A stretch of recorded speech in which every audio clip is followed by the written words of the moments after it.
to you all. I welcome you all to the One Africa Freedom Dialogue. This is a program organized by African Voice International every month, whereby we seek to bring forth various issues that in our continent, various problems, and how we as freedom giants stand tall to solve the issues. There are so many debilitating threats in our society, and we as freedom giants are there to raise our voices, to bring forth our views, to bring forth our say on how things must be. To have a One Africa Freedom Dialogue every month to share our views and to bring practical solutions to how things must be. And today we are here again on the topic Terraforming Radical Leaders. We have 4 panelists that will be interviewing today on this topic. First of all, before we begin, I want to introduce African Voice International to all of you. This is an organization that is concerned with the promotion of democratic and political freedom in Africa. We believe everyone is quintessential. We believe we are all phenomenal and we must all include our voices in decision-making processes. We thrive on the structural and atomization process, which is our philosophy. We believe that just like the human anatomy, that's how the society is supposed to be. When you look at our body, we have the eyes, the nose, the head, and mouth. If my nostrils are closed, you won't be able to breathe. That means they all interrelate for the successive function of the human anatomy. That's how in our society we are all supposed to relate together. We are all supposed to function together and interdepend upon ourselves. So we thrive on our philosophy called the structural and atomization philosophy or process. And today, we are here today with phenomenal minds. We have freedom giant Muyonga Emmanuel, who is an honorable, who is an executive from the Ugandan Freedom Board of Organization. We have freedom giant Adama NGA, who is also the CEO of African Voice International Gambia, and who is also an honorable. We have freedom giant Pigben Udemwengu, who is also an AU Commission candidate for 2025, and who was also a presidential candidate in Kenya back in the years. And last but not least, we also have freedom giant Shiki Kudenes from Kenya, who is the SRC president of Moi University. So we welcome you all to our program today as we begin on the topic. Honorable Adama, first of all, what does it mean to be radical? When we say radicality, what does it mean to be radical? Thank you. As the topic implies that about radicalism, radical is like to especially for change or action related to fundamental nature of something. That's it, fundamental nature, like changes of fundamental nature of something. That's what we call radical. Hello. Okay, can you explain further in terms of changes of radicality? Can you explain further? Can you give us your views? Can you explain further on the concept, please? Like in this context, when radicalism, we are referring to a species of change or action related to or affecting the fundamental nature of something. Like, for example, let's take it to political issue. Like what happened in Africa currently. There are rise of radical leaders, especially the young youth. So in this context, they want to fight against the Western ideology of ruling. Like African leaders being so puppet to the Western world. So these young people are coming up to say no to that. Let's, give an ideology that's good for Africa. That is radicalism, to change the system, in a very, natural way. So this is my understanding about the concept of radical or being a radical. Okay, fine. Thank you very much, Honorable Adama NGA, who is the CEO of African Voice National Gambia. He's spoken about how we change the systems, how there's a new emergence. Now, looking at the African anatomy, how do you see the new phase in the progression of the African anatomy? Do you see a new form of radicalization? Do you see, how do you define the next phase of the African anatomy? What journey should we take? Should we be calm? Should we be cool? Should we adapt to how things are? Should we be radical for what we want? I want to know your views on Adama NGA. Thank you. For instance, in the Gambia here, and my neighbor, let me speak in the Senegambia region. When I say Senegambia, I'm referring to Gambia and Senegal. Because this is the geographical location that I am experienced of. I know the place very well. So my speaking will be basically with the region, that is Senegambia region. Of recent, we have heard about the currently concluded election in Senegal that gives Bassirou Diomaye Faye a landslide victory, over the opponent who was backed by the incumbent president, Macky Sall's candidate, that is Amadou Ba.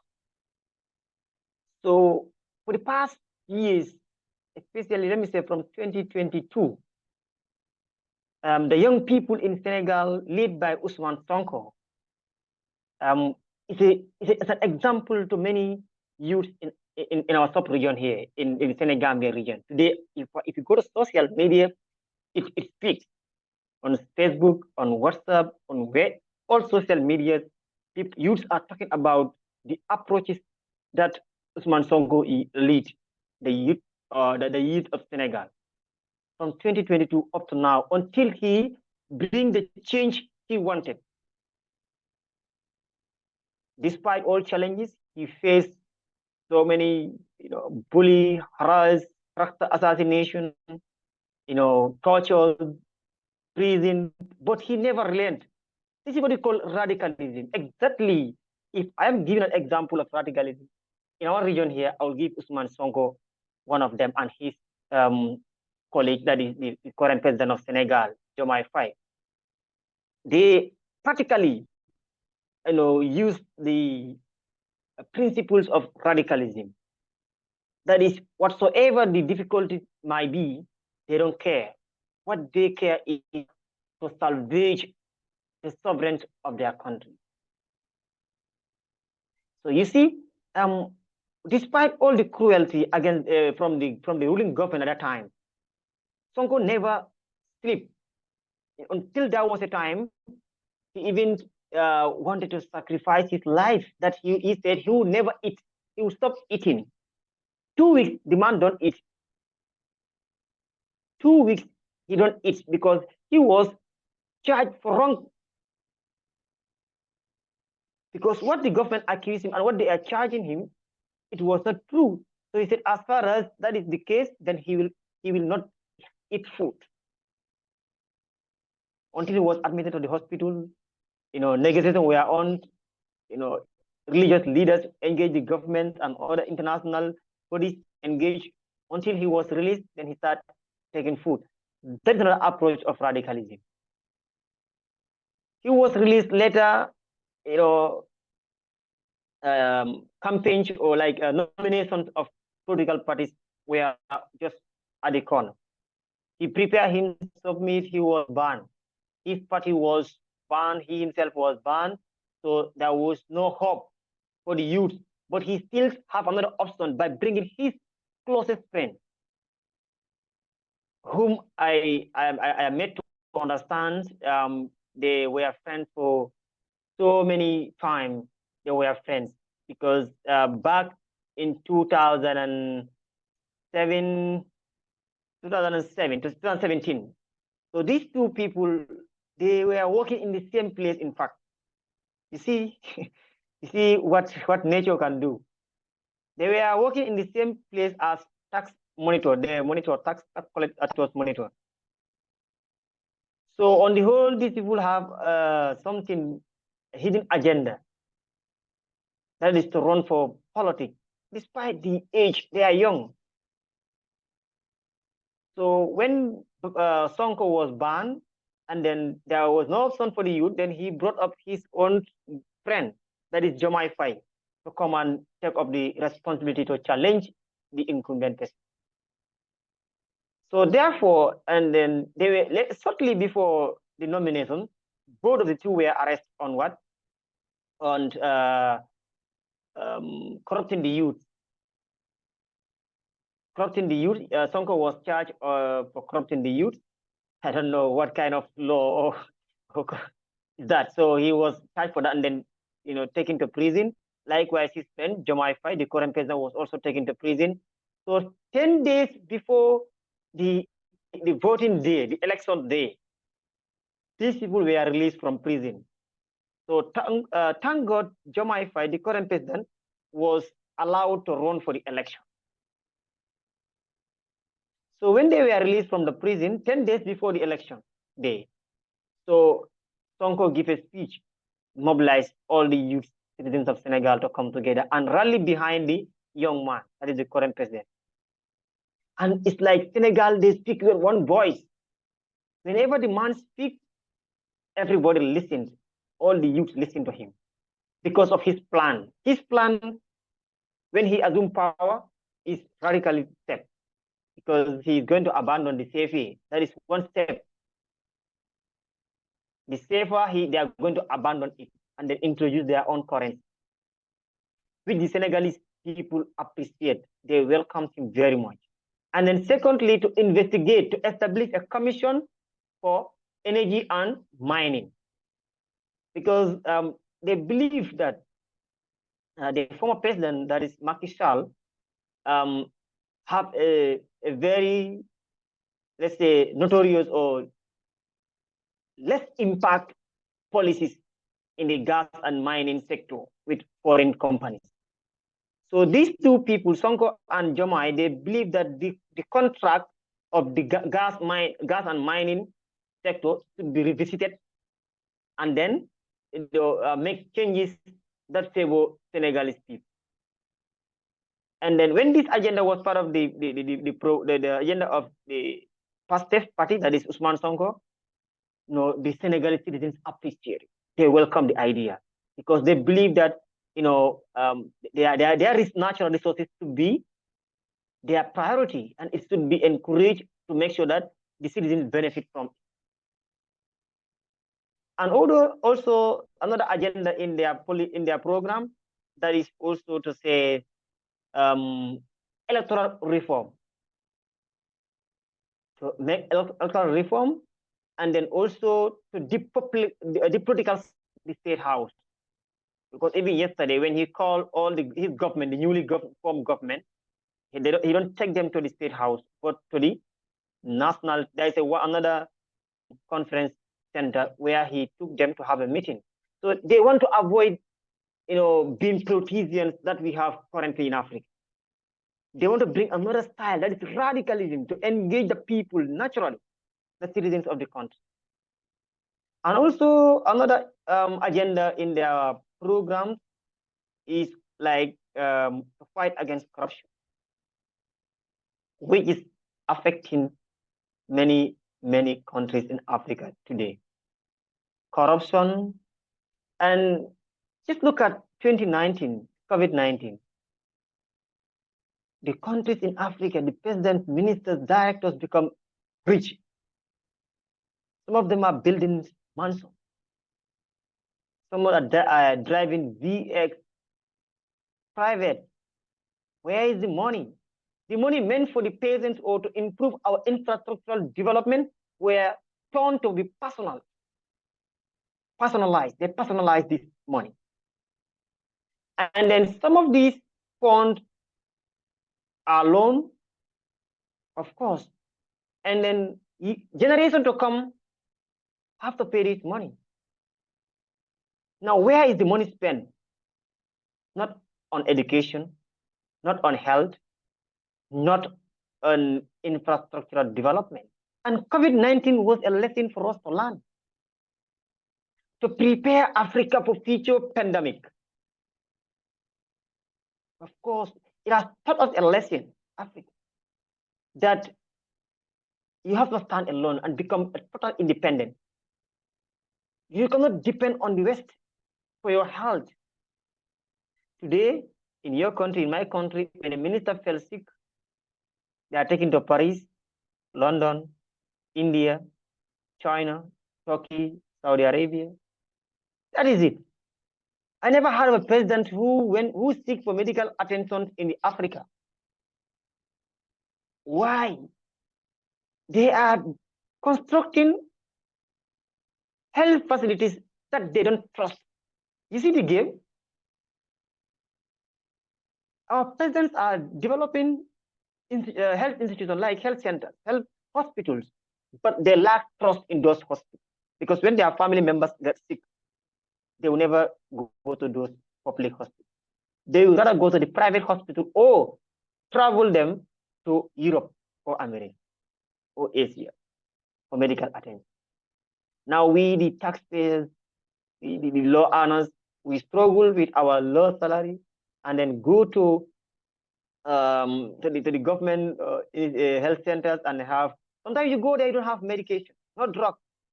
They refer you to the private clinic or to the pharmacy, you go and buy medication. So I don't pray for Africa to experience another pandemic or to experience another pandemic. But if that happens, we are going to suffer a lot more than what we have experienced during 2019, 2020, COVID-19. So the radical approach in Africa is very important. Looking at Mali, I'm not somebody who supports coup d'etat. No, I don't, and I don't encourage it. But our leaders have to be very wise. Those that we elect democratically, sometimes to be very radical in approach. Mali, Burkina Faso, Niger, they are not elected democratically, but they represent the voice of the people. They are representing the voice of their citizens. And that is democracy. Though the way they came, it was not through the ballot box, but it's through the barrel of the gun. They came through the barrel of the gun. But their operations is radically. They want to condemn all form of what? Race discrimination or superiority, where the Western have a big share over the Africa. Go to the mining sector and see. Go to the oil sector and see. Our water, even our water, our sea. The Chinese are there. The European Unions are fishing. While our own people cannot have the material, the equipment to go and fish and provide food for the citizens. Because the EU, whenever they cut fish, they export it back to their country. So you see, that is why radicalism is a must. And it is rising. Go to South Africa, and I am hope so. By the time the election results are announced, the young people will celebrate. Julius Malema is there, and I am following the elections very well. And I hope that he will be voted by the people of South Africa for a total independence. What Nelson Mandela did was a half independent. He just have an independent, a simple independent. But the total independence is coming. That is when the EFF come to power.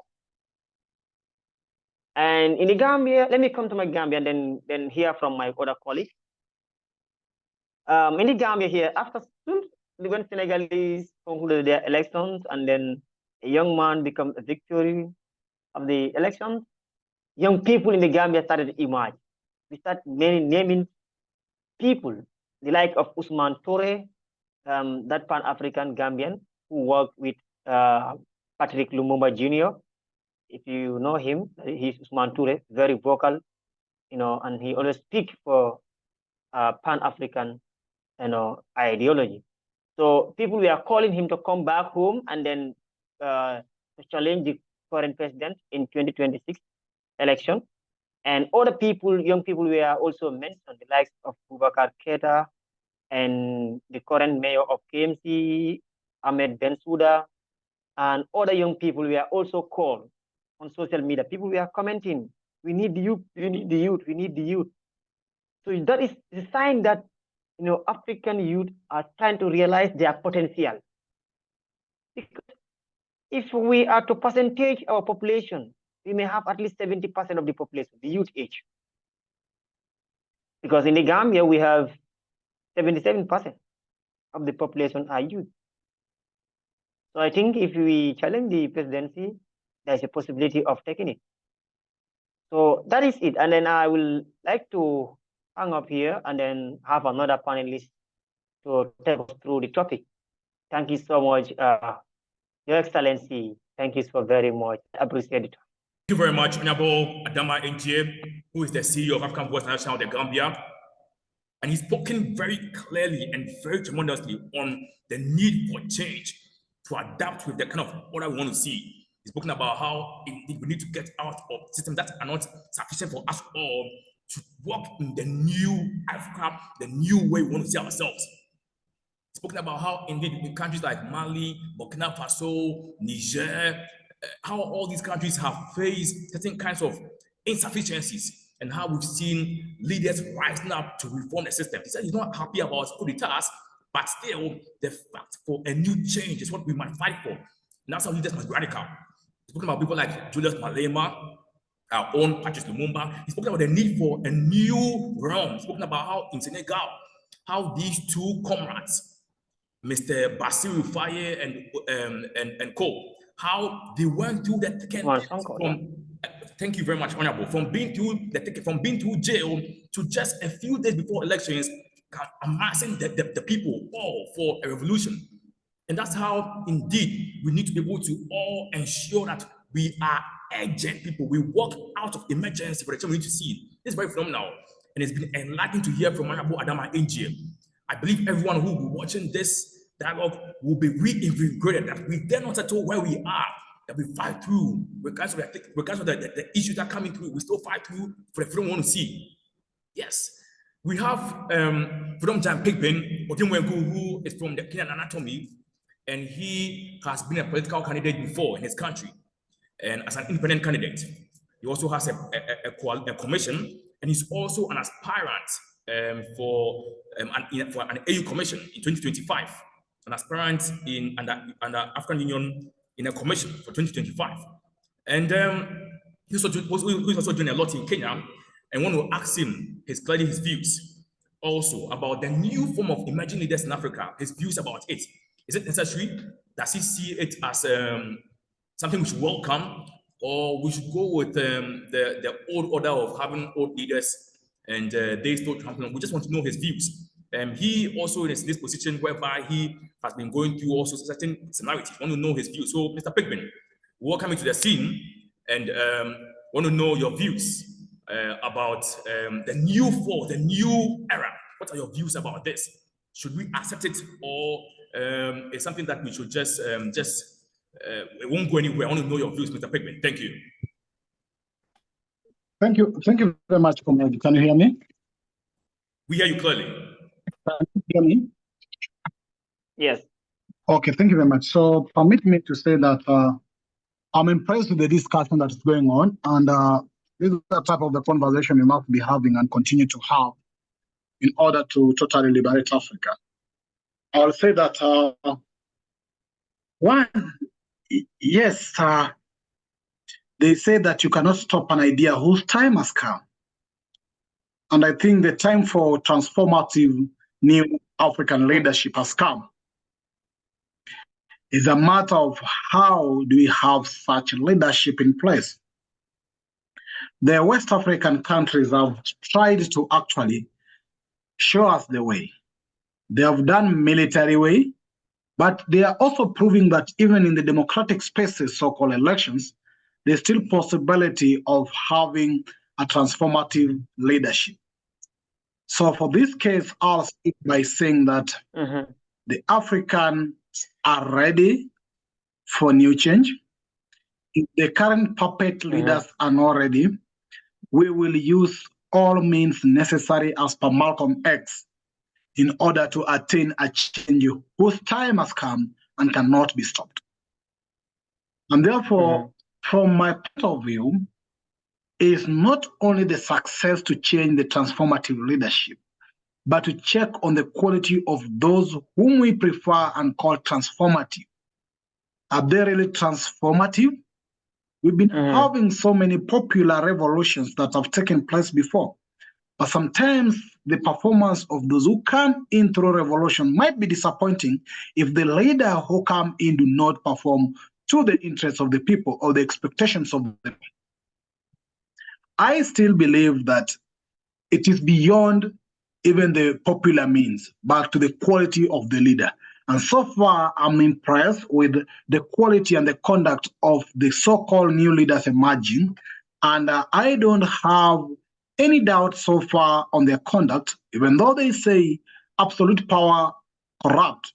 We hope that they will not have absolute power, but rather ensure that the power still belongs to the people, no matter the means. And this is what we need. We need leaders who are actually accountable to the people and respect and put the interest of the people first. A leader is to serve the people, not the people to serve the leader. But the problem in Africa is that leaders forget how they came to power and instead turn to be the kings to be worshipped, which should not be the case. So yes, Africa is ready and IC is ready. Upcoming young people have come out to challenge the narrative, the older narrative. I'm pushing myself to the AU just to challenge the narrative. And so many have gone out to the political discourse to challenge the narrative. And I believe in the right direction. It's just a matter of us uniting, synergizing, and standing in solidarity with one another in order to attain and achieve the revolution. We must not forget the advice by Kwame Nkrumah and Thomas Sankara that the revolution must be for the masses. And in order to sustain the revolution must be taken from the leaders to the masses. So it's the responsibility of those leaders who have actually acquired those territories. I say that it's the responsibility of the new leaders to ensure that they prepare the next radical or progressive leaders to take over from them. That is what Sankara started a program called political orientation. Because we need to ensure that in order to safeguard the revolution, we bring forth more revolutionary leaders who then can be the safeguard of our revolution. Because if you have few radical or progressive leaders, they will tend actually to kill or do away with them in order to stop the revolution. But when you take political education through Sankara's word called political orientation, then you make it a revolutionary movement where everybody is revolutionary. So who do you want to stop? Who do you want to kill? And that's the safeguard of revolution. But above all, the purpose of any leadership is for the welfare of the people. So the new leaders who have come in, if they will not actually improve the welfare of the people, their leadership will not have any mark to the people, and they will actually be removed by the people again. Remember one thing, the power belongs to the people, and that should be our ultimate goal, that the people must decide. But when the people delegate your responsibility, they must do the change. Africa is rich with resources underneath and above the soil that must be used to ensure that we attain a totally developed Africa. Thank you very much, sir. I'll come later.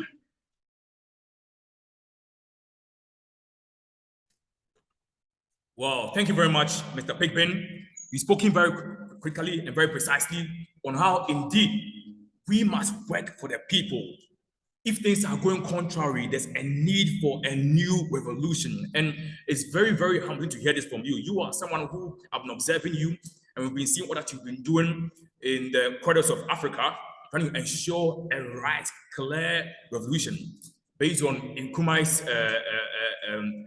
paradigms, and which we are very, very humbled and proud of. Now I want to go to Honorable Muyonga, who's also an executive from the Ugandan Freedom Board of African Voice International. In African Voice International, we have the Global Freedom Board, and in various countries, we have freedom boards of various countries, and he is under the Ugandan Freedom Board. So Honorable Muyonga, I want to first of all bring the Senegalese case before you in terms of seeing President Faye Bassirou coming to power. What are your views on this? What are your views on this whole transaction? Do you accept it? Do you believe this revolution to be accepted, or we should still wait in the process? What are your views on the new procession in Senegal? Now it is giving. Am I heard? Am I heard?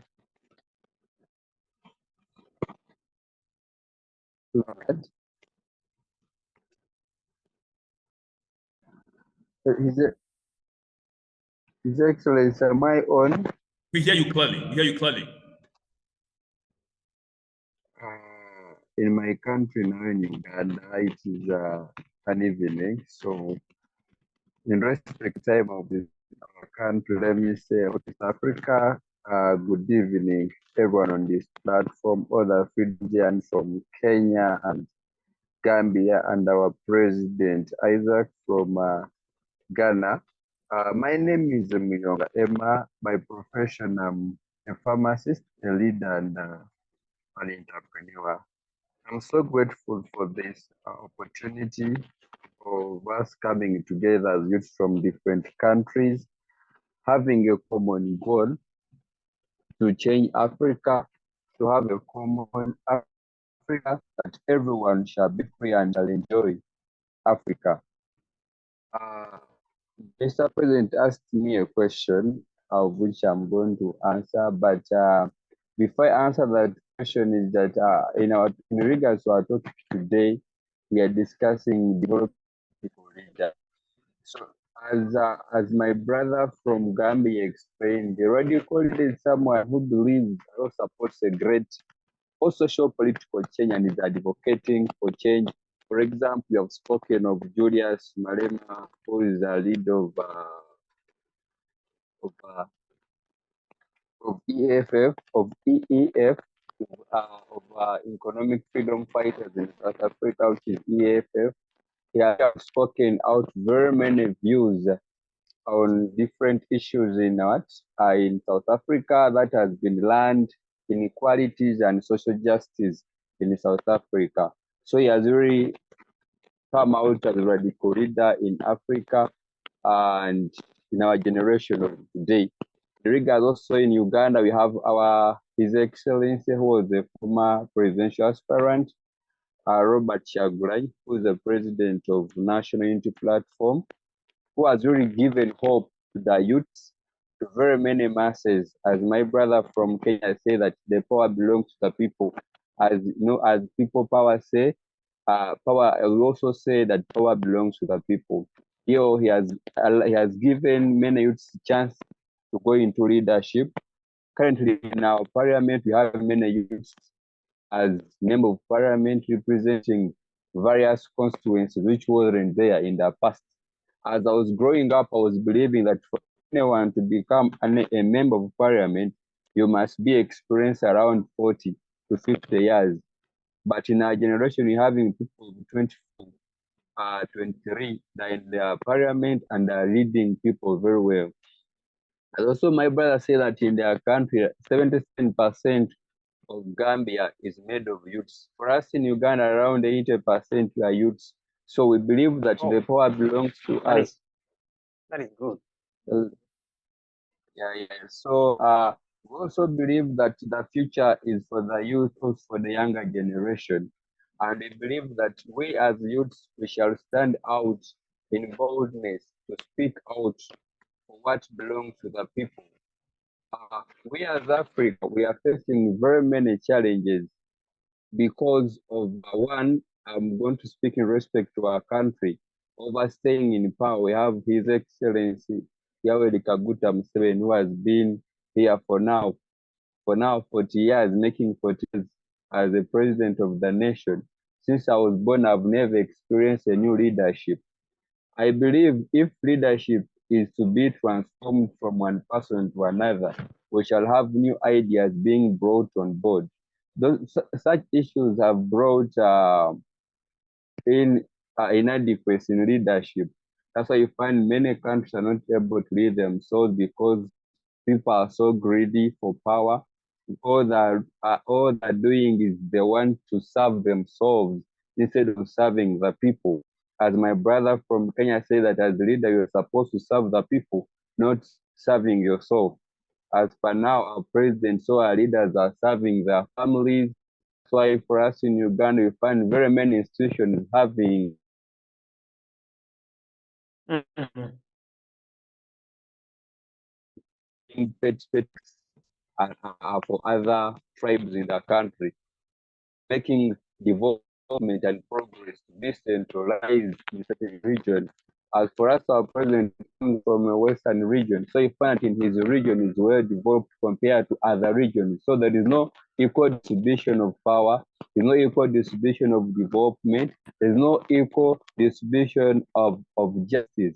You're being selected within your country because you're not from a president's tribe.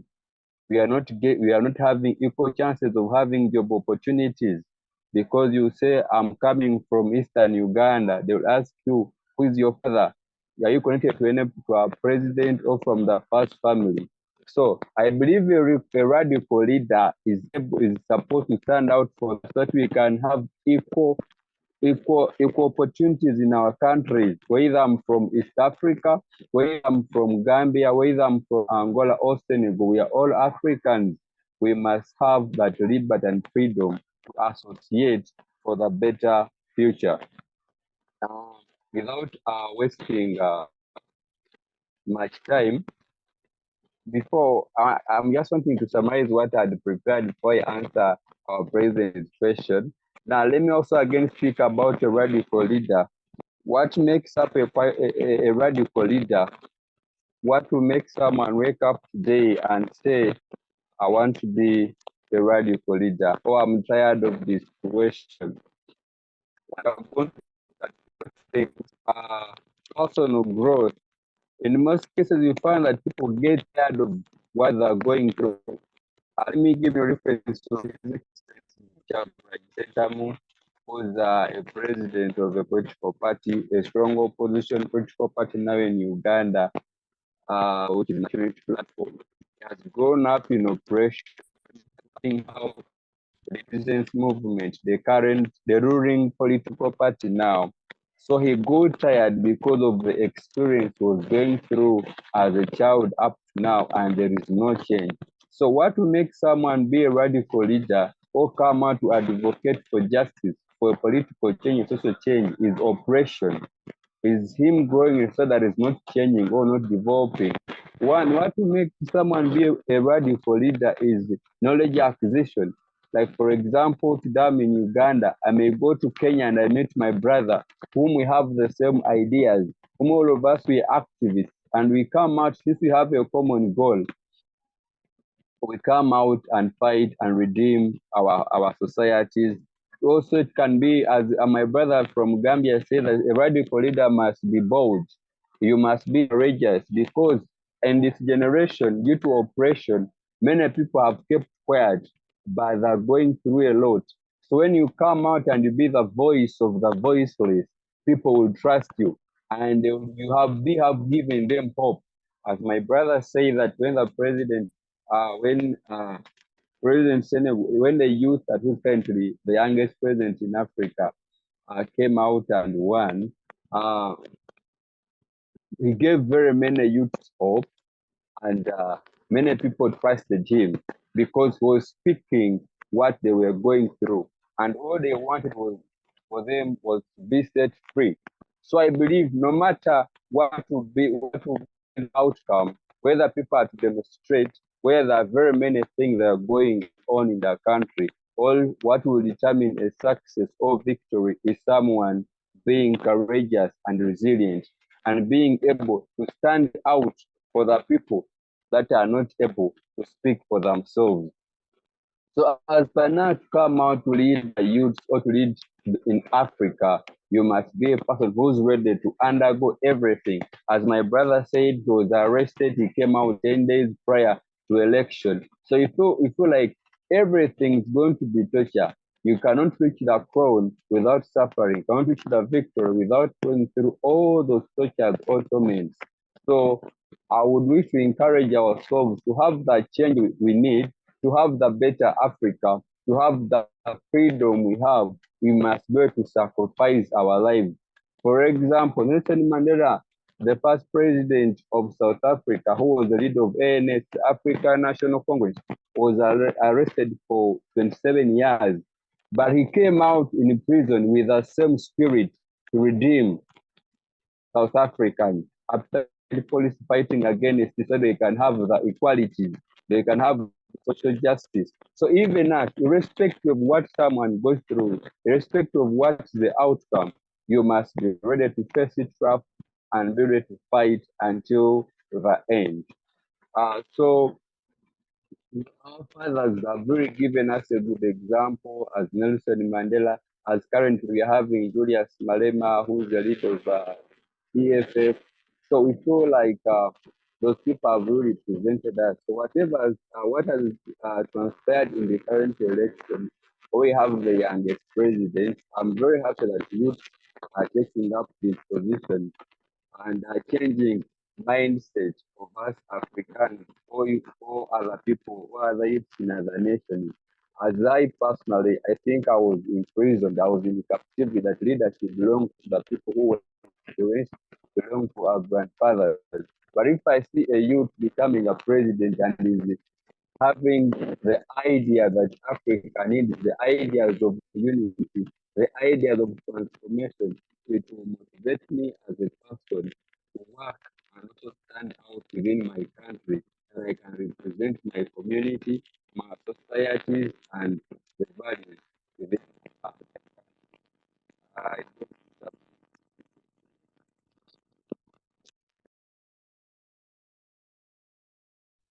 Okay, thank you very much, Member Muyonga.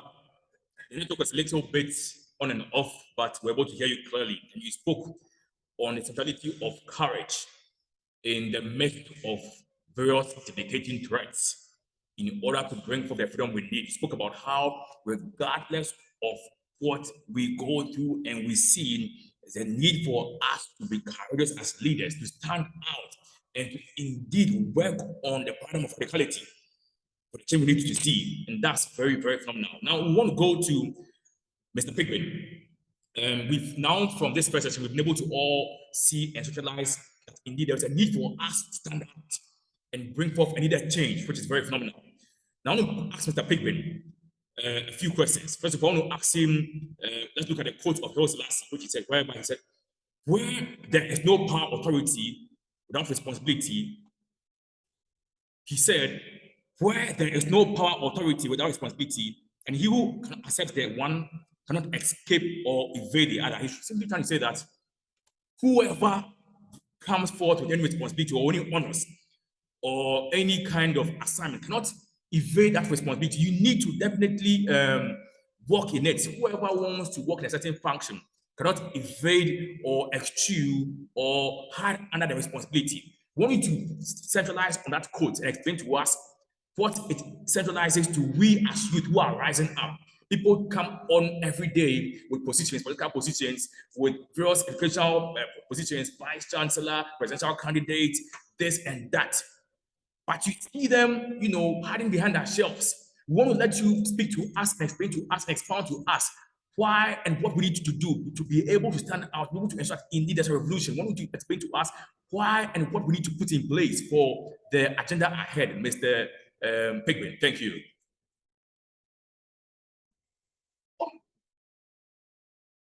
The biggest thing is not sometimes the responsibility, but the ability to execute the responsibility. Of course, I do say that the best experience in life is experiencing life, and not the so-called you must have 30 years of experience in order to be in certain position. Because that to me is a direct discrimination of the people, especially the young people. I know across the Africa, there has been total discrimination that must be fought really and strongly. Many countries put age limits to younger people towards contesting for political positions, which I have actually refuted. Because if the Constitution gives you the right to vote a leader, and it recognizes that by attaining either the age of voting, you are conscious enough to vote a right leader, why does it give or takes away your right to be voted as a leader? The fact that you have ability to make the right decision, you also have ability to be the right decision or to be the right person. So these are actually discriminating measures put against the younger people. But beyond that also, let's look forward. The political systems and political parties in Africa make it so expensive for younger people to actually compete through the political processes. How much does it cost for one to contest through a political party for a certain lowest position in any country in Africa? That money is extremely high that an honest, ordinary younger person who pursue his ways without corruption can never attain it. Then what does it give you? It gives the space for corrupt, dirty people who get their money through dirty deals to be the leaders.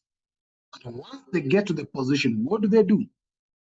Get back the money to repay the dirty things where they go their money.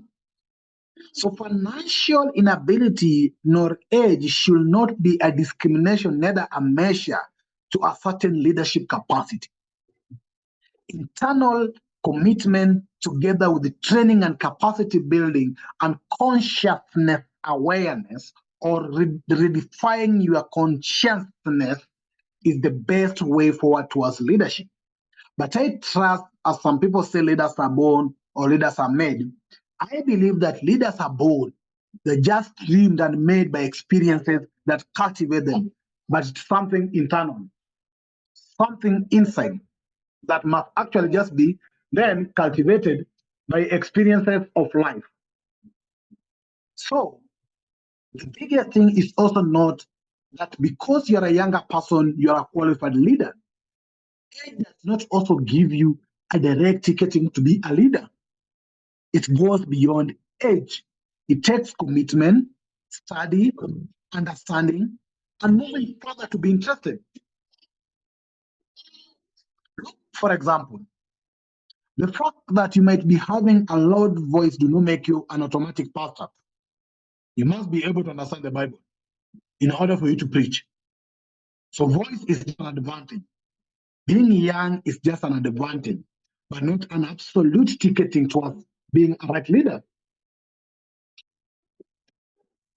Because we have seen people who are not young who are also not behaving perfectly. So age is not actually direct qualification for leadership.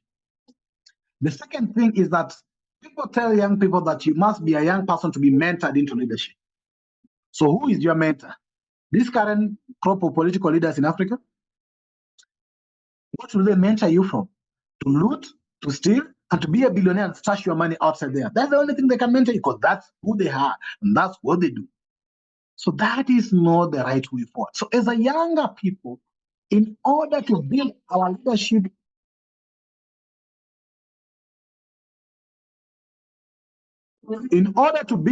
leadership, capacity, we must take keen interest in building ourselves. We learn a class called Consciences, which is a philosophical class.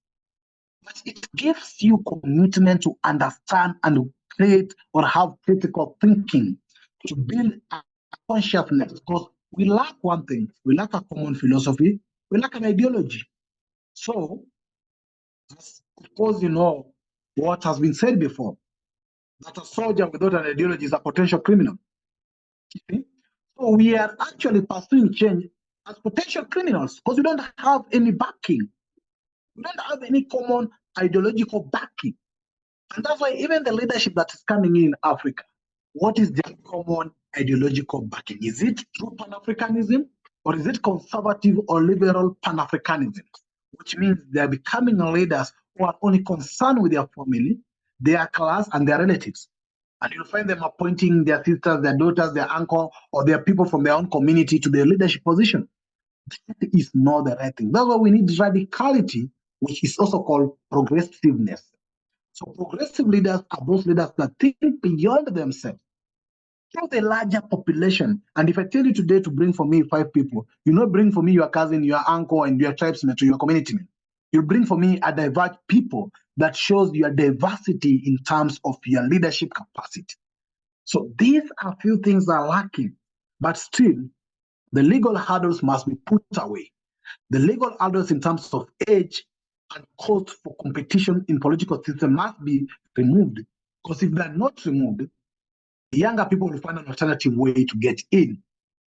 They'll either break the window or break the door if you can't make an open door for them. And this is an age that must now have what you call a mature, constructive dialogue in order to better the future. But above all is the economic liberation. Today, if you talk of poverty, how many people are the majority of poor? Young people. So the system has made younger people poor. You have an idea. How much does it cost you to implement it? Who is ready to give you the capacity to implement? The banks want to loan you so that you pay them heavy interest rates. Basically, they are robbing from you. So there's a lot of support that is needed so that we can build a conscious society. The more we are poor, can somebody say poverty is the worst crime? So the more the younger people are continuously being poor, the more they are totally discriminated. That's why in all countries, you find younger people being bracketed or categorized as minority. How can they become minority and then the majority in terms of population? The minority because they don't have majority access to potential tools for change, which is economic liberation and even the space for change. So this must actually be changed in order to have the leadership we need. But the leadership we need is Afrocentric or Pan-African leadership that takes into the consideration the interests of all Africans. This has failed since Nkrumah in 1957, 1960 up to today. 60 years down the line, we've never achieved the manifestos of independence. 60 years, we've had doctors, PhD holders, professors being presidents, we have the so-called experienced, aged being leaders. What has failed? And that's why they must give space to younger, innovative, smart, courageous, and daring people who are ready to take over. But those young people must push themselves. Nobody will come and pick them whenever they are seated. They must push themselves as I'm trying to push myself so that we can have a change for all of us. Thank you, sir.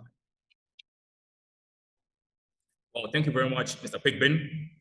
And indeed, you've spoken about the centrality of Pan-Africanism, how we must indeed adopt our own philosophy and move our own philosophy. The question to you was about how Haile Selassie's quote speaking about how people who have various responsibilities, various positions, and try to hide under them and perform otherwise and not give respect to the recon of the position they have.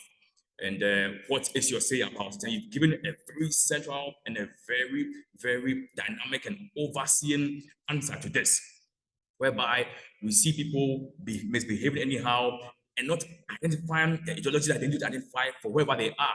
You've spoken about how we need to reflect the virtues of Pan-Africanism everywhere. You've spoken about how indeed we are seeing the realist paradigm wherever we are. And this paradigm is especially in the sense of our leaders who want to see wherever they are, their tribes, their kindreds, their areas of surrounding, being the sole and the demanding and the domineering category wherever they are, ignoring the masses, but trying to make sure they stand out wherever they are.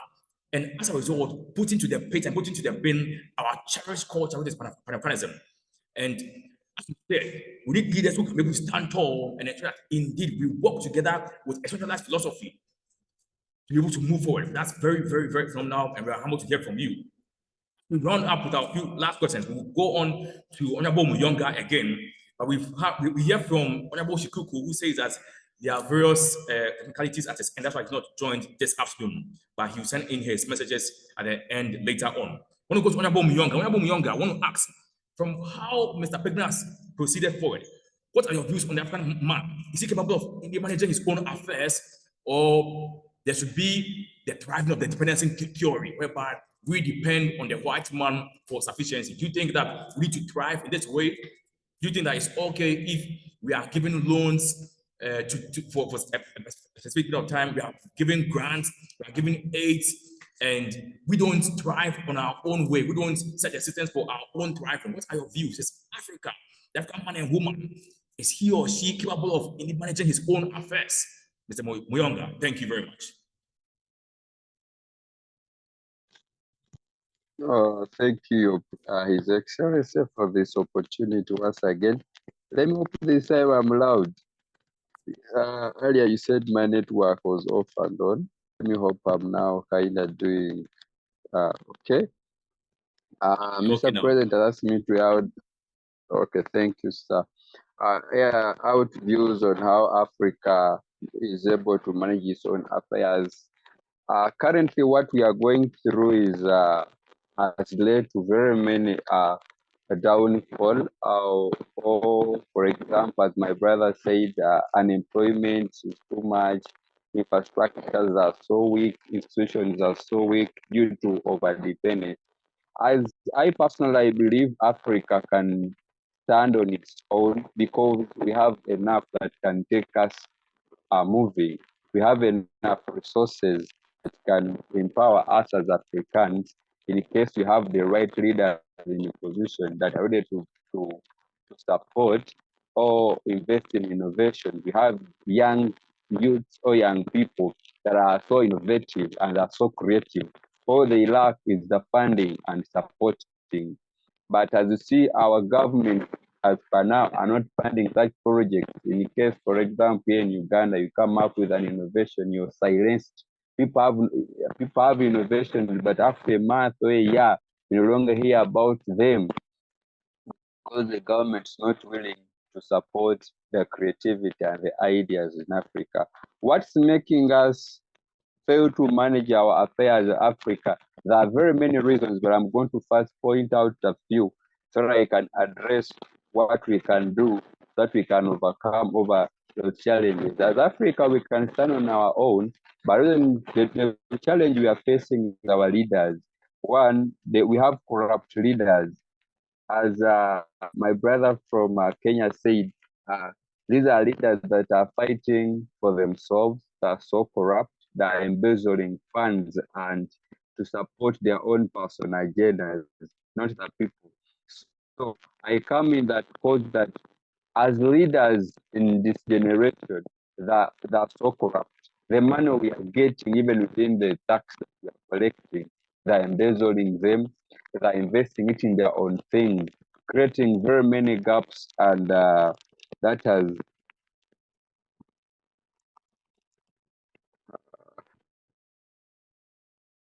okay, let me try. I think okay.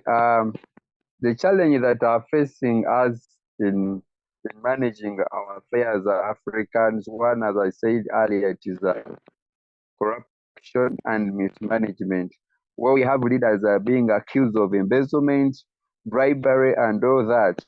And because of corruption and mismanagement, we have this has undermined our effective governance, and it has really made it hard for us to develop, and it has brought in mistrust within the public, mistrust within the taxpayers, mistrust within the voters, because leaders are corrupt and are mismanaging funds. For us, we have 200 and plus ministers in the parliament. So, of which Tanzania has around 29. So, me, I believe if certain things, like for example, the parliamentary seats are reduced, I'm speaking in respect to our country, or the ministerial positions are being reduced, money can be managed and Africa can manage themselves, is that we can reduce on our expenditures. You find that most of our presidents are having convoys, they're having very many vehicles escorting them. We're having, for example, ministers in Uganda have very many cars escorting them. We can reduce on those expenditures and we put them into other ventures as a nation. So I believe Africa can manage itself in case it works, one, on the way they manage their funds, one, if they can fight against and get rid of corruption, but that will be a solution that will come from us, the young leaders, because we have seen our fathers doing so. I believe we can come up with a great revolution and we bring in a bigger change. As my brother from Kenya says that, whom are we going to learn from? Who are our mentors? The mentors who are now in offices now are so corrupt. What are they going to tell us? To embezzle the money, misuse the government funds. So another challenge that we are facing as Africa that has failed us to stand alone that we need to work up on is weak institutions. For example, we have inadequate legal systems. We have limited capacity of service delivery that even the judicial systems we have a lot of challenges.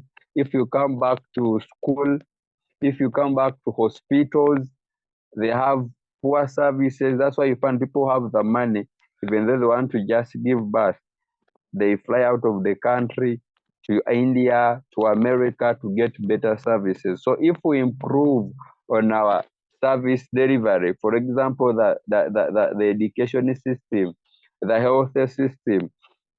I believe there, because money is being misused, and I believe there is money to work and strengthen these institutions. Another point that I can talk about that another fail as African political instability. Political instability. As for us in Uganda, I'm talking in reference to a country I come from. We have civil citizens are arrested each and every day. We have every time conflicts from opposition and the ruling party. Every person who comes out to speak is being arrested. If you come out to demonstrate, you're being arrested. Whatever you do, either on social media or that, we have no freedom of speech in our nation because people are arrested every time. That has created fear within us. So I believe if Africa, every citizen is given a freedom of speech and the government is willing to listen the complaints of the citizens or the voters, so the people can work with the government for a better change, I believe Africa can manage its own affairs. But if every time all the fronting is their personal interest, we cannot have self-governance. Currently, a medical personnel. I'm supposed to be in the hospital now for my internship, but the government told us to sit for 1 year at home because they claim they don't have the money. And currently, they have been having a more the parish development model where they're giving people in parish model 1 million so that they can invest in the business they want. We have been at every member of parliament last year was given 200 million for a car. So you find that even as I spoke earlier, the weak institution, that even the youths now are not empowered. Who are going to be the future leaders? How are we going to represent? As my brother said, that to be a leader, at least you must acquire any knowledge. You must be ready. You must have an interest, and you must learn. So I believe if the government is not investing in the people, that everyone is supposed to fight for themselves to reach where they are. So which future are they building? They're building a future with a weak foundation, with a weak structure. Actually, is poverty, or what you can call economic challenges. Most youths currently, as my brother said, there's not even youths. The highest percentage, you find only 15% of the country is doing well, and the 85, the suffering. There is a lot of poverty, there is a lot of unemployment. Currently, people like, for my speaking respect to my country, youths are finished universities, but currently they're working in UAE and in Abu Dhabi. They're working as housemaids, they're working as drivers, they're working as security people, and these are medical doctors. These are professional teachers. These are professional lawyers that in their country, because there are no jobs, they're flying out to other countries to work to work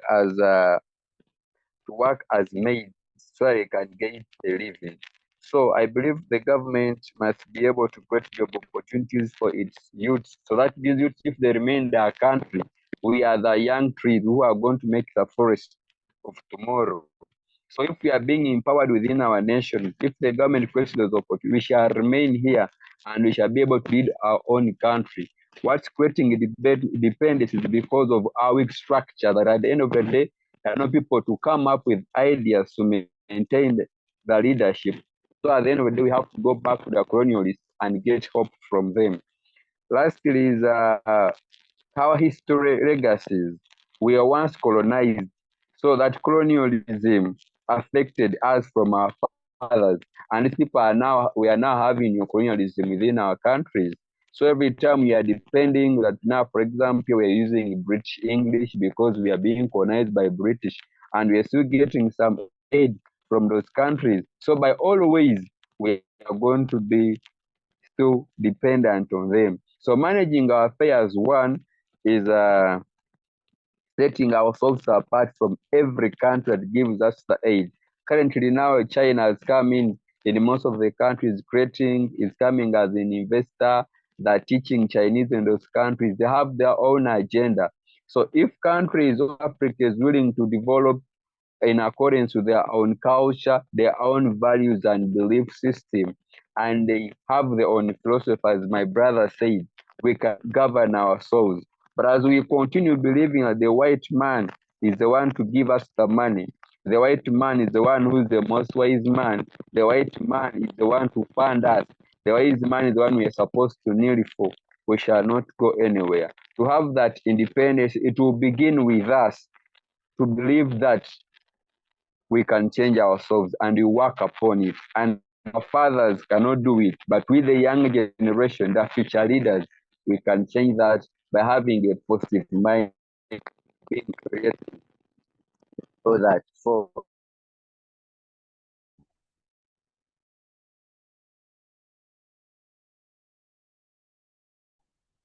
Honorable Muyonga, you can continue, please. Thank you. okay, thanks. I was kind of winding out. Lastly, to summarize my points and giving some few examples that for Africa to be able to manage its own affairs is that one, we must address corruption. Secondly, we must strengthen our institutions. For example, the judicial system, the education system, the health system, and also the financial system. Promoting accountability within our systems. Are we accountable for whatever we do? Are there policies? Are there laws governing each and everything? Are they being implemented? Lastly, is fostering stability. Like if we foster stability within our nation, that we don't have very many different due to a difference in politics. Even though we have those challenges, we can see that even though we have all these challenges, but we have outspoken leaders that have represented Africa in terms of governance. We have leaders that have come out to give us an example that indeed we can lead ourselves and Africa can be independent. For example, we have His Excellency Paulo Kagame, is the president of Rwanda, is renowned for his effective governance and leadership. Under his guidance as the president of Rwanda, the country has really experienced remarkable advancements in economic development, social cohesion, and technological innovations. Rwanda has a phone company that though other countries have not yet begun getting its phone, but at least I appreciate Rwanda has now its own mobile phones that they're using in their own country. So I believe Rwanda has really supported innovations within the young people that during the governance of Paulo Kagame as per now. Then we have John Magufuli, His Excellency John Magufuli, the former president of Tanzania. He was really a strong leader and he was really committed.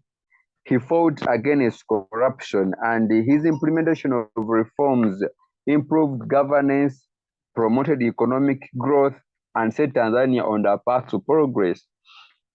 Uganda was far in terms of development as compared to Tanzania and Kenya, but now if you go to Tanzania and Kenya, they're really far from our country. So lastly, let me also appreciate the former president of Kenya, President Uhuru Kenyatta, who focused on economic transformation, infrastructure development, and social welfare programs.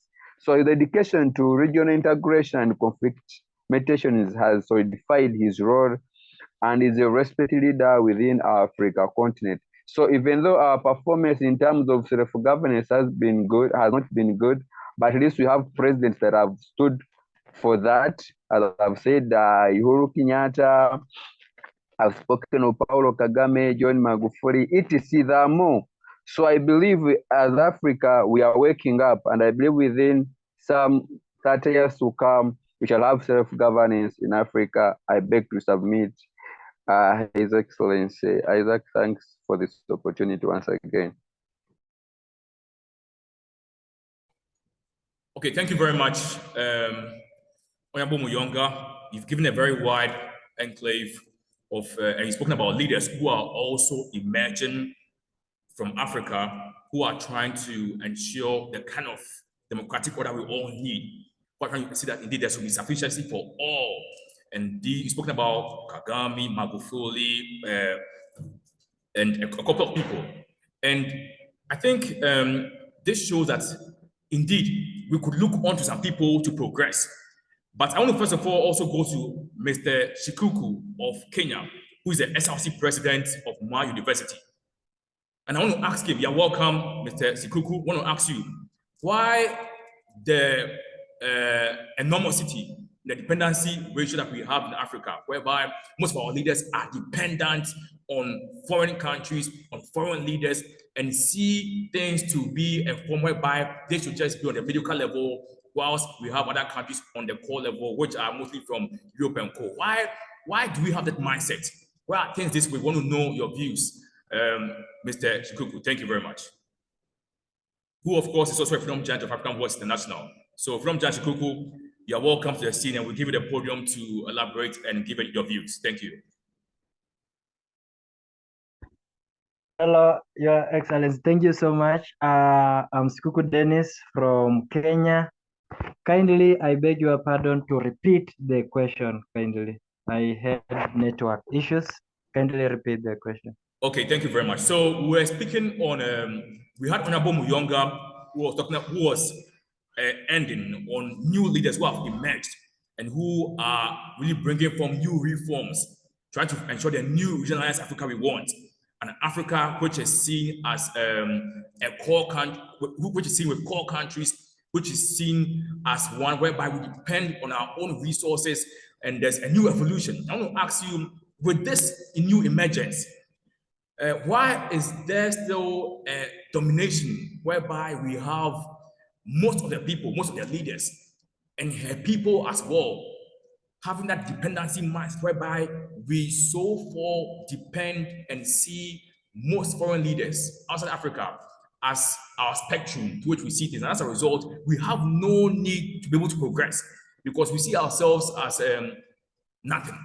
We see ourselves as nothing can be able to come out from us. Why do we see ourselves this way? Why do we have that dependency mindset? And what can we do to be able to eschew that notion we have, and be able to support leaders who have begun the journey now and before?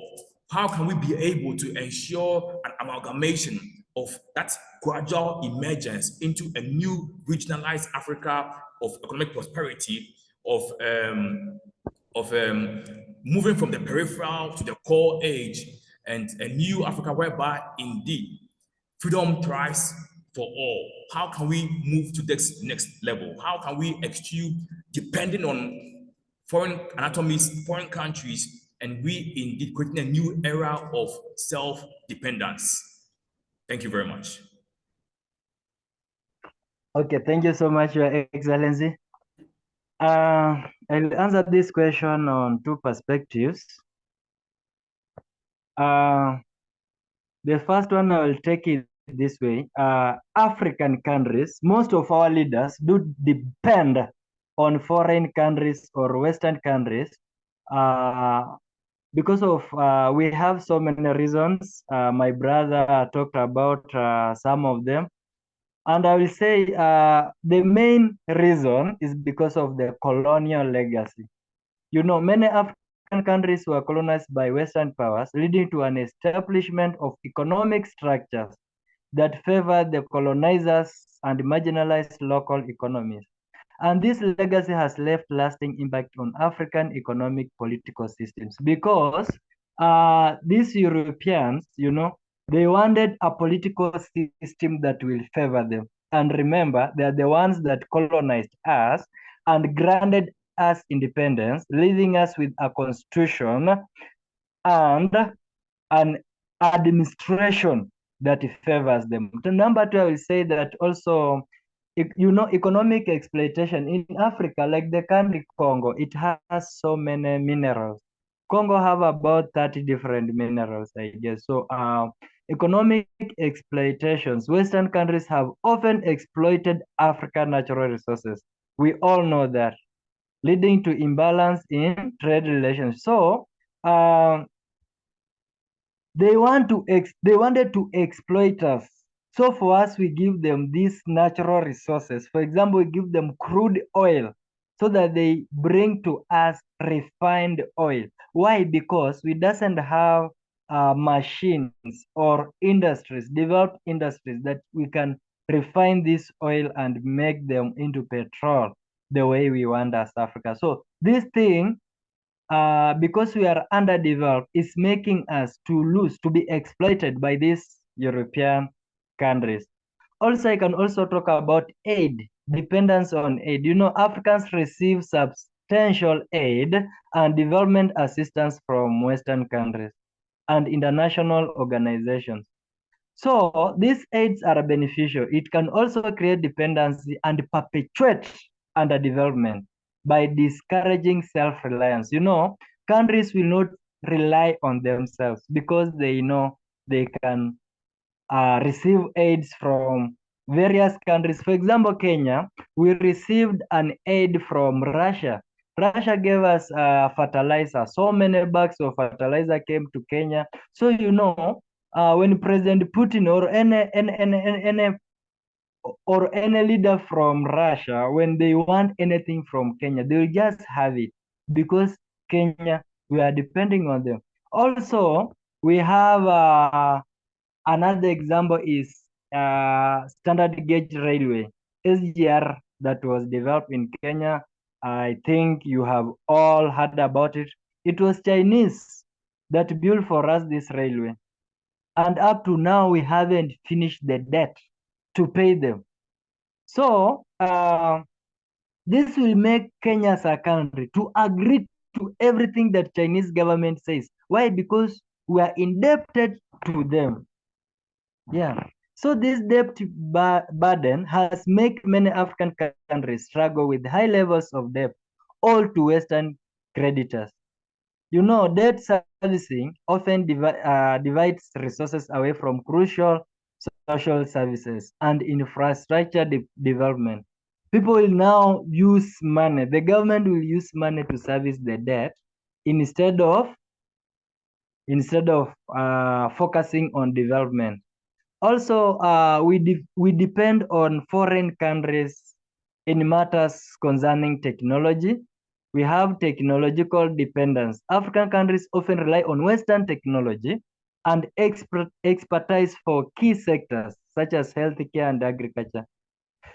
I will give a good example in Kenya. When we had election in the year 2022, some foreigners came from abroad.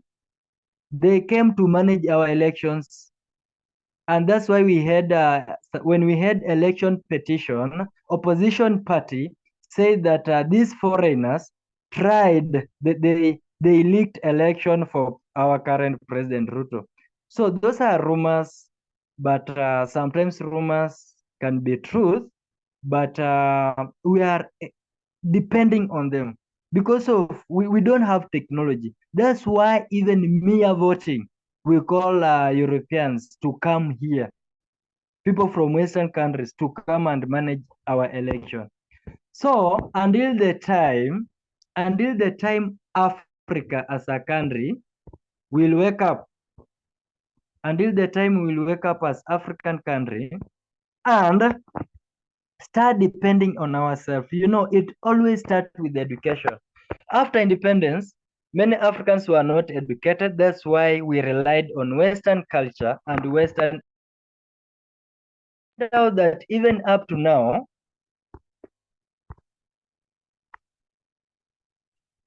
you will find out that even up to now, so many African countries are using European curriculum in their education systems.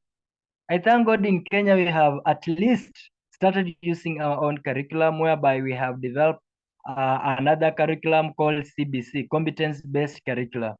We have now left that 844 system that was developed by Europeans here in Kenya. So when we when we develop our own curriculum that is learner-centered to give our own learner skills, it will help us to also develop in technology. We have so many people that even they have invented many things in Africa. So if we go like that, will not depend mostly on these foreign countries. So it's upon us as upcoming leaders and some leaders who are in this program to look into things that are making Africa to depend so much on foreign aid. We see like President of Burkina Faso, he has come up with some reforms that these reforms has helped him and his country not to depend so much on the country that colonized them. That's France. So if each country in Africa will go that direction, at least we'll have a United States of Africa. Even we will have our own language as Africa. Even using English, we are still depending on Western countries. Why? Because English is not our language. It just came by Europeans, and we have to develop our own language. Like in Kenya, we have Swahili. It has spread across many countries in Africa. So let's embrace our culture. That's number one. As African countries, we should embrace our culture. Then we should embrace our education system. Everything have a foundation. We cannot just say that we will not depend on Western or foreign aids, yet the foundation is bad. So let's begin from the ground by implementing the curriculum that favor Africa. Also, the language is the key point here. And also, as African countries, we should reduce or even neglect taking debts from these Western countries. Also, African countries should develop. We should at least work on developing our own industry so that we cannot export everything to go so that we buy finished products. Imagine we are exporting our raw materials at a very cheap price and we are importing finished products at a very high price. So I think that's my point of view. Thank you so much, Your Excellence. Thank you very much, Freedom Giants, Sikuku, Dennis. We don't go to you've spoken and given a highlight on how we lack certain resources, and in as much as we even have enough, we've still been tricked into thinking that we don't have the necessary skills and the necessary resources to be able to thrive, and we are always at every point in time being changed and being moved and being just kicked about. I want to go to Freedom Giant Pigben, also from Kenya. I want to ask him, from all that we are seeing, how can we eschew political oppression? How can our leaders, how can individuals, how can the African fraternity, the anatomy in which we hold, how can we eschew political oppression and subjugation, whereby we are found to be in a system whereby we are covered, we can express ourselves, and we are always not being represented wherever we are? How can we eschew this? Thank you.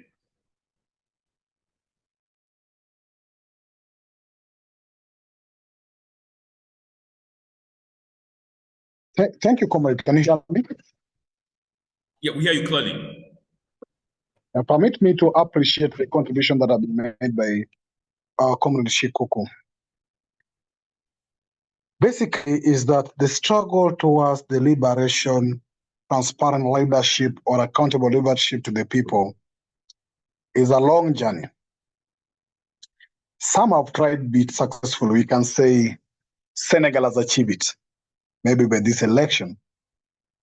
So it means it's still possible. Some other countries have gone either by junta. We've seen Burkina Faso doing it, other countries. So there's no one clear road towards that Jerusalem we want to go to in terms of Africa, not their Jerusalem, but there are two ways that has proven that it's possible. But I think the reality is that the people must unite. I was just reading now that there's a politician in Pakistan who was declared a winner, but he said that the votes were rigged in his favor, so he has stepped down and said that the right winner should come in. Basically, democracy has never been practiced to totality. Some say democracy has failed in Africa. I do say there's no African country trying to practice democracy. And Senegal, having been held as a country that mostly embraced democracy, the question I'll ask today, those who are against democracy, do they support the win in Senegal? And do they believe that it was the will of the people? So African structures and leadership must start to accept the will of the people without interference on the will of the people. We call this freedom space, freedom to vote, but a freedom that cannot result to the benefit of that freedom is useless. If you have freedom to vote, there must be extensive freedom where your vote must also count. But when only the freedom is left to vote and counting does not actually extend to it, and that's a useless process. So the African people must wake up, try the best they can to mobilize and vote out those lunatics or puppets and vote in the right leaders. The problem is also still our people, and that's why we need political orientation or political mass education. Because look at it, bad leaders get money from corrupt deals to come by the people, and the people wake up to vote a wrong leader. So as much as we also blame other systems, the people must also be blamed. But we also know that they make the decision based on their financial inability. So if you can buy somebody with less than $1 for 5 years, it's a question you must ask the people. How many days or how many hours can you use to consume the same dollar? Limited. So there's a need for the people to be awakened. There's a need for the people to wake up and actually exercise their true power without being corrupt or being bribed. But there's a need of also the leadership and the processes or this government structures to respect the voice of the people. Because if the voice of the people will not be respected, they'll take another alternative. And that alternative, as I said before, no one can stop an idea whose time has come. It's either you accept this way or other way. And as Malcolm X, I remind you again, said, by all means necessary. So by all means necessary, we must strive towards attaining the change we want. The younger people must come closely to understand that the leadership concerns them and that they must vote and participate in electoral processes. For the poor, the old, and everybody else must know in one way or the other that it only comes once to make a decision about your future, and you must wake up for it. If you don't wake up for it, there's nothing that will change no matter what you do. So it is within us. Let's exercise that and try to vote the right leadership. But the last thing I want to say, in response to what my brother Shikuku said, the leaders of Africa cannot complain of loans and debts, because actually loans and debts are a clever way to re-colonize Africa. But why do we go out to ask for loans while you have all the oil, diamond, mercury, minerals on our soil that we can use to make money and resources we want even to loan those other people? But we forget about mining our resources, allow them to come in with their companies to mine our resources, then go follow them and ask them for loan. That's stupidity. There's a wrong mentality that must change. So that is my opinion. Thank you, sir. Thank you very much, Mr. Pigbin. Basically, when we look at what has transcended through this program, it's all centered on the need that the African continent is behind and we are lacking. And we are lacking based on the dependency mindset we have. And we always see ourselves mediocre. It's about time for us to shift. There must be a change.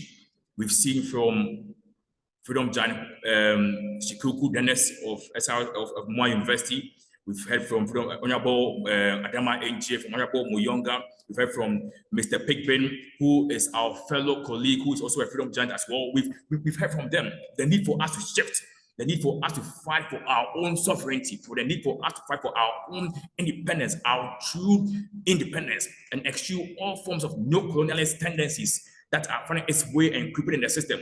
It's time for us to take the sacrifices and fight for what we truly deserve, fight for our future, fight for our lives, fight for our prosperity, fight for what we deserve, and stop being dependent on the West. Because the one thing Henry Kissinger said was that America does not have permanent friends, they have permanent interests. So they will definitely behave with each country based on their interests. So if they are giving loans to Uganda, Ghana, Nigeria, Kenya, it's because of what they want to see being implemented in that country. And if we don't collaborate or cooperate, then indeed they will not take us as friends.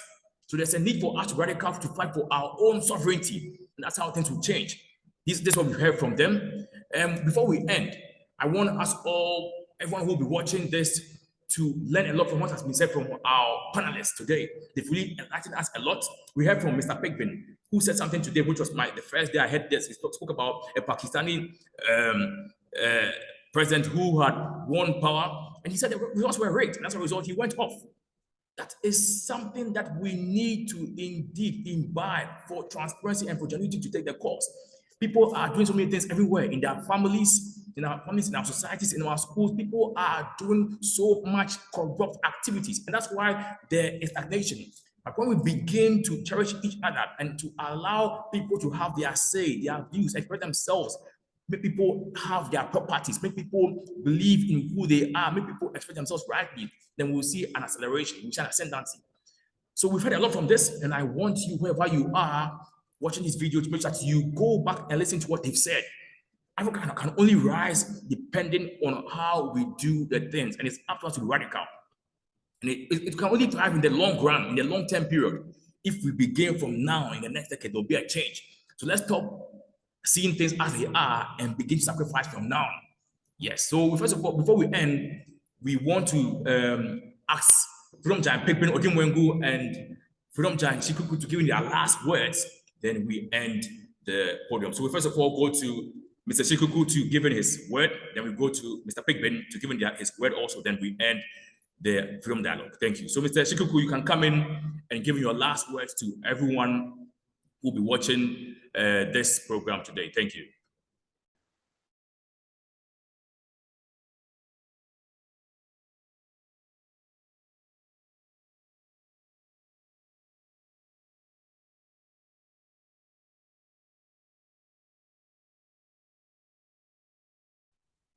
Okay, fine. If we can't hear from Mr. Chikuku, then we would allow Mr. Muyonga also to give in his. Okay, I think he's in. Okay.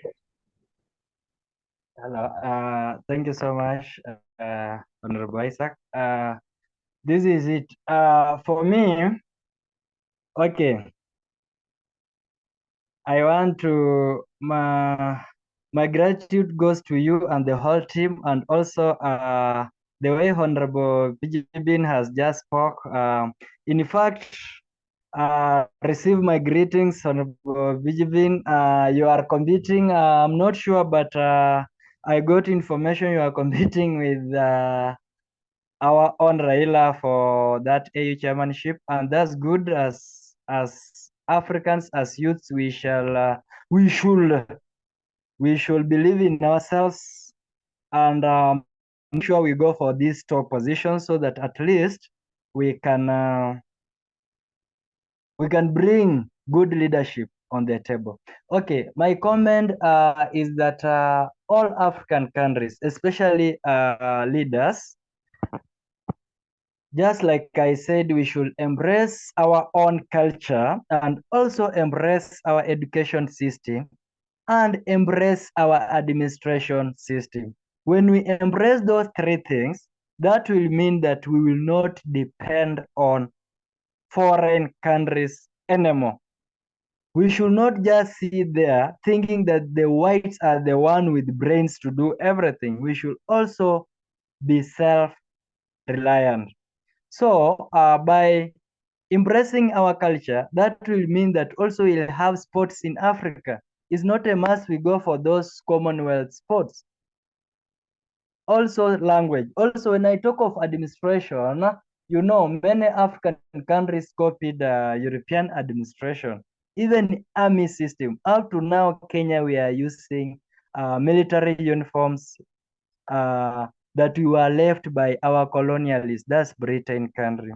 So we are still using Britain uniform in our army and everything. So African countries, we should just embrace, we should change things and keep in mind that we are now independent countries. We can rely on ourselves and develop ourselves. Otherwise, receive greetings, all leaders around in this program and leaders around the globe. Thank you so much. Wow, thank you very much. And we heard from Mr. Shikuku, who said all African countries must embrace their own culture, their administrative systems, and their educational systems. And when we do this, we definitely will not depend on whites anymore. We want to also go to Mr. Pigman to also give his final words, and Mr. Muyonga, then we end the session. So Mr. Pigman, we'll give you the podium to give in your final words before we end. Thank you.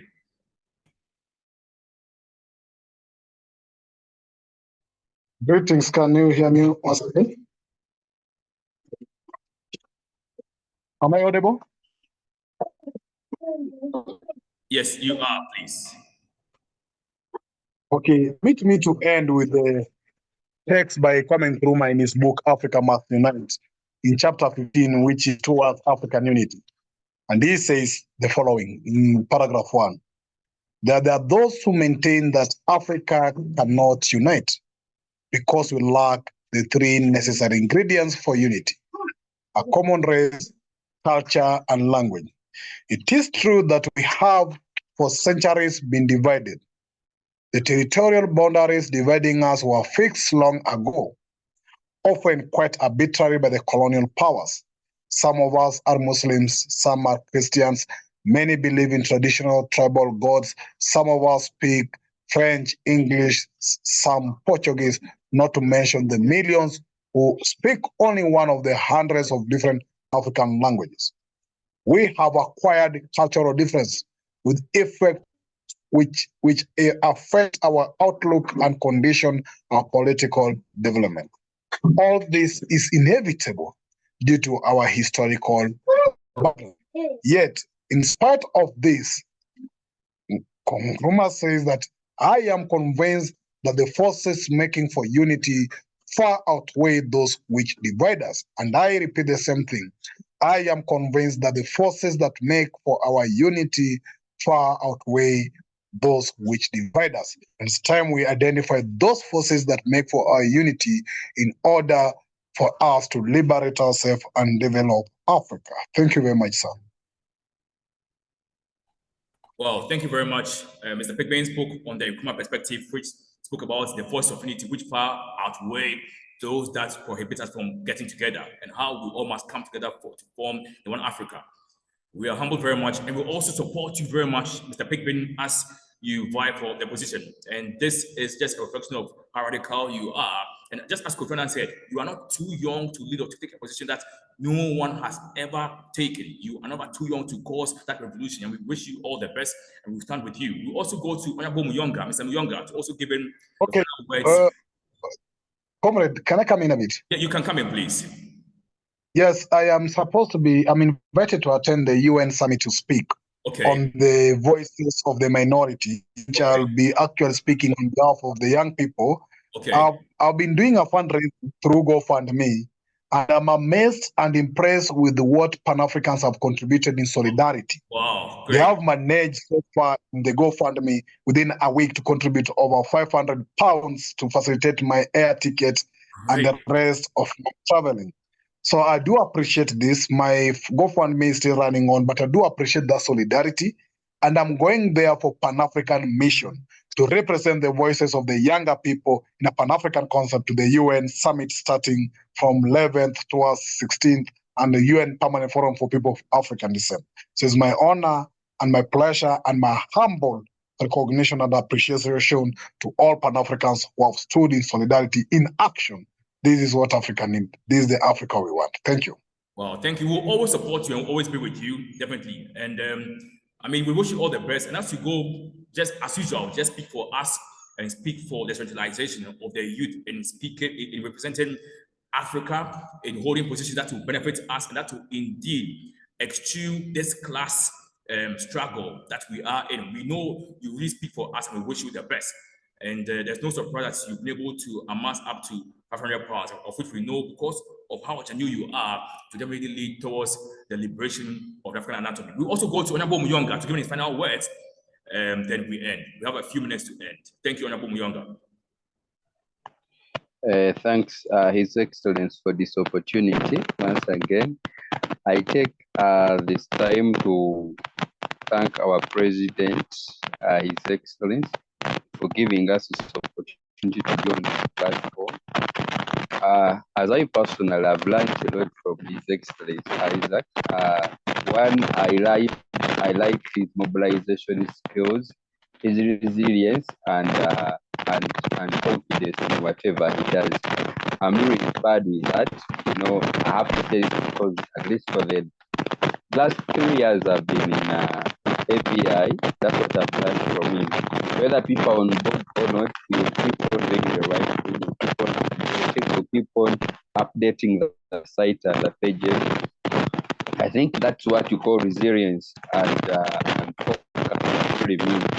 So, and also thank every person, every freedom giant who has been on this platform. I've learned a lot from every transmission, and I feel and I believe my mind has been united and my spirit has been encouraged to do more and more in my respective positions I will be in and where I am now. In conclusion, is that we as people, we have as Africa, we have a lot, yeah.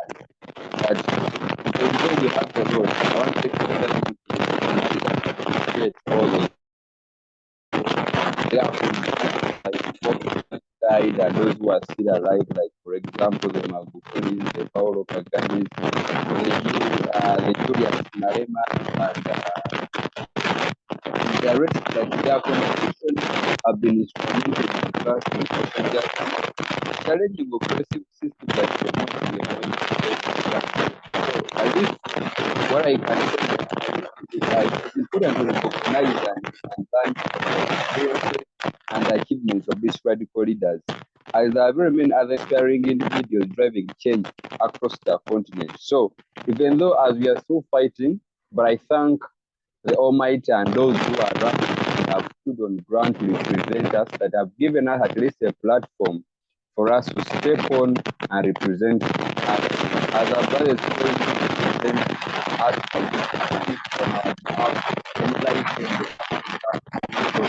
and also the other regions outside that really Africa has the regions are waking up and Africa is being awakened. Also, we spoke of us coming up with our own system, coming up with our own structure that we are able to lead ourselves, we're able to invest in ourselves. But all will come to are we willing to pay the price? Are willing to sacrifice and all that? All comes with a lot of sacrifice. These are financial discipline. All those things begin with that are going to be the great leaders of Africa for today, tomorrow, and forever, that we shall be in Africa leading. So I believe that if any of us here gets a chance and gets a bigger position, take for example, president of a nation, if you can't tell about the future is us, is that be able, remember your values, remember your beliefs, remember your norms, that when you go into power, remember what we are fighting for, not to be compromised, because everyone who's in that position also began as a pan-Africanist. When they went into power, things were different. They had to adapt the system was there for them to stay in power. So I believe even though we are Are you willing to stand when you are alone in case you elect the president of that nation? So be willing to stand alone for Africa, be willing to stand alone for the voice of the people, be willing to stand alone for every oppressive system that you can fight against it and liberate our people. For us who have gotten the opportunity, I beg to submit. I've remained as Emma. Simply, professionally, I'm a pharmacist. As I personally had submitted, His Excellency had finished my submission. Thank you. Thank you very much, Mr. Muyonga. Honestly speaking, the network when you were speaking was a little bit not clear, but I believe as we are doing the recording, I believe we'll be able to fish out the network interruptions to the best. So we finally end. We thank you all for joining. We are very much humbled, and there'll be a page that will be created for our panelists, on various processions. So we are very humbled to see everyone join, and we thank you for being a part of the One Africa Freedom Dialogue. And we say thank you very much. African Voice National Freedom in Africa. Thank you very much.